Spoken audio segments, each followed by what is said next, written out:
अस्सलामुअलैकुम viewers and welcome. KSE 100 को weekly base पे हम देखते हैं तो लॉन्ग टर्म ट्रेंड तो बुलिश ही है। उसमें अब प्राइस साइडवेज हुई है दिसंबर 2024 से, जब एक दफ़ा 1,17,000 का हाई लगा और फिर जनवरी में 1,18,735 का हाई।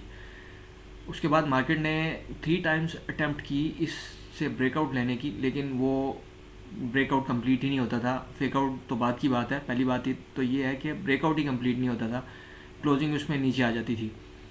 तो अभी भी इसे बुलिश रन में आने के लिए 1,21,000 से ऊपर क्लोजिंग देना और सस्टेन करना हैवी वॉल्यूम के साथ बहुत ज़रूरी है। और डाउन साइड पे अगर 1,14,600 से नीचे वीकली बेसिस पे क्लोजिंग आ जाती है तो फिर 1,10,000 और 1,05,000 जो है ये ज़्यादा इंटैक्ट हो जाएंगे।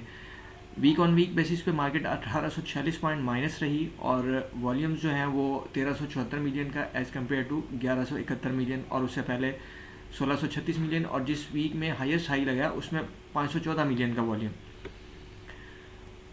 तो इंडेक्स जो है वो साइडवेज में है, long term bullish, medium term में साइडवेज और शॉर्ट टर्म में थोड़ा बेरिश। अगर हम इसे डेली बेस पे देखते हैं तो डेली बेस पे सूरत हाल वही ज़रा नुमाया हो जाएगी कि लास्ट वर्किंग डे में जो है वो थोड़ा सा क्लोजिंग के टाइम पे बुलिश मोमेंटम देखने में आया, लेकिन ये शॉर्ट कवरिंग ही है। ऊपर ये अब गैप भी है 1,17,120 का। मार्केट इसे जो लो लगा था 23 अप्रैल को, उस लो को मार्केट टेस्ट करने जा सकती है। अदरवाइज़ अगर नीचे 1,13,716 से नीचे निकलती है, यानी 1,13,700 से ऊपर डाउन साइड पे थोड़ा नीचे निकलती है, तो फिर जो है वो डाउन साइड पे और मज़ीद जो है वो 1,10,000 के लिए मार्केट जो है वो अट्रैक्टिव हो जाएगी। ये horizontal level keep it simple and stupid के तहत।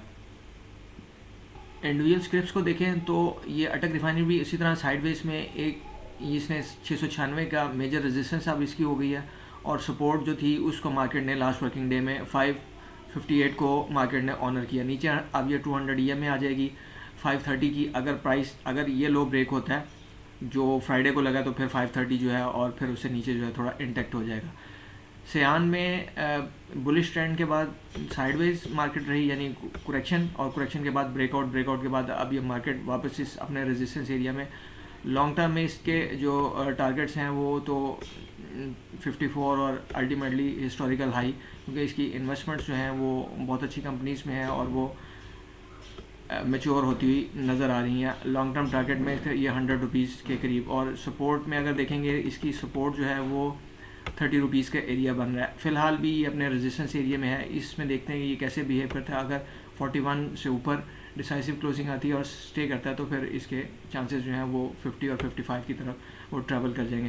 दीवान फारूक मोटर शॉर्ट टर्म में बियर ट्रेंड में थोड़ा सा ये 200 EMA को भी नीचे क्रॉस करके अब सब EMA से नीचे है, और ये अपने सपोर्ट एरिया में 37 और 35 का इसका जो सपोर्ट एरिया वहाँ पे अप्रोच कर रहा है। प्रीमा जैसी कंपनी जो है ये गेम चेंजर साबित हो सकती है किसी भी ट्रेडर के पोर्टफोलियो में। अगर उसने इस तरह से ये जो मैं सर्कल ड्रा कर रहा हूँ इन एरियाज़ में अगर उसने पार्टिसिपेट कर लिया है मनी मैनेजमेंट के साथ, अपनी क्वांटिटी को मैनेज करके चला है, और ये कोई मुश्किल नहीं है। ये इस तरह से ये फोर्स ही हो रहा था कि इनमें पोटेंशियल मूव है। अब ये बाद में फिर मूव के साथ साथ चलना होता है कि कैसे मूव चल रही है। तमाम मूविंग एवरेजेस से ऊपर और इंडिकेटर्स भी इसमें स्ट्रॉन्ग बुलिश मोमेंटम शो कर रहे थे अपने हिस्ट्री हाई पे, और इसमें जो रेजिस्टेंस बन रही है वो 89 रुपीज़ की बन रही है, सपोर्ट जो है वो 70 रुपीज़ की। मैपलीफ इस चैनल के अंदर ये बुलिश चैनल में चल रहा है कंटिन्यूसली, अपर लाइन ट्रेंड लाइन को भी रेजिस्ट करते हुए, और जो डिमांड ट्रेंड लाइन है उस पर वहाँ पे भी सेकंड लास्ट वर्किंग डे में डोजी बनाया, और उसका हाई ब्रेक करने के बाद अब दोबारा ये इसका रेजिस्टेंस एरिया 71 रुपीज़ का बन रहा है। GHNI अपने हिस्ट्री हाई पे इसने 20 EMA को टच किया है, डोजी कैंडल बनी है, और ये एक यहाँ पे इसमें बुलिश साइन हो सकता है। बुलिश कंपनीज में ये अच्छा परफॉर्म करते हुए रिसेंट डेज़ में, और इसका जो हिस्ट्री हाई तो नहीं लेकिन अभी रिसेंट हाई जो है 780 का बन रहा है। सपोर्ट इसमें बनेगी 716 की, और फिर नेक्स्ट सपोर्ट जो है 678 की। फौजी सीमेंट ये साइडवेज इस वक्त हो रहा है।